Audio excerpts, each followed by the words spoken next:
Wow. Hear about this? Fiat Chrysler CEO Sergio Marchionne is no fan of electric cars, even his own. Rolling out as a CEO of Fiat Chrysler and showing you the new 500 electric, which I do have. I hope you don't buy it, because every time I sell one, it costs me $14,000. Right? So I'm honest enough to tell you that I will make the car, I'll make it available, which is my requirement, but I will sell the limit of what I need to sell and not one more. If we just build those vehicles, we'll be back in Steve's successor's office in Washington asking for a second bailout because we'll be bankrupt by Christmas. Wow, talk about a blunt message right from the head of one of the world's largest automakers. So washing it out of the way to Texas Republican Congressman Louis Gohmert, who says we need to take Sergio's advice. By the way, the Steve to whom he was referring was former car czar Steven Rattner. Congressman, what do you make of what he was saying? Well, it's just what you and I both feared in the fall of 2008 when there was the bailout frenzy, the TARP, and we knew that this was coming. It was why you don't want government in the business of private enterprise, because you have to make and sell cars where you lose $14,000 per car.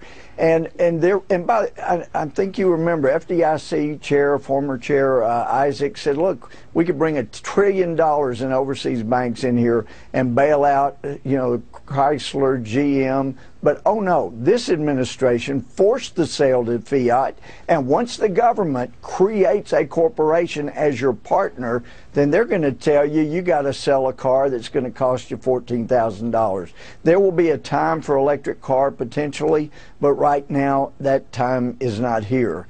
And so it's costing the government. It's not just costing him $14,000 a car. Look at all the money that we have propped up this industry with, and just like he says, he's being very honest, they're going to have to come ask for another bailout because of the bogus policies of this administration. But if you think about it, Congressman, you mentioned how it was forced into the arms of an Italian automaker, Fiat, that is Chrysler. But if we knew at the time in the rescue of Chrysler and GM that one of them, in the case of Chrysler, would be rescued right into a foreign automaker's clutches, we probably would not have rescued it at all and just let that happen anyway, right? Well, no, they saw that this was happening, and actually, if you remember, Ruth Bader Ginsburg put a 24-hour hold on the bankruptcy plan. It violated bankruptcy law, violated the Constitution, and I asked someone at the Supreme Court, why in the world did you let that unconstitutional, illegal plan go through, and then Chrysler ends up in Fiat's hands, for heaven's sake? So, well, the administration's scared, apparently scared enough the court. But you astutely pointed out if force this to happen, everybody would be out of the car business. I wish we had a lot of time, but we don't. Very quickly, I mean, you worried about the precedent this set, because then we were bailing out college loans and everything else. It hasn't stopped, has it? It hasn't stopped. It gets worse, and we have got to get the government to go through withdrawal and stop playing in the private enterprise business. All right, Congressman, very good having you. Thanks so much, Thank you, my friend.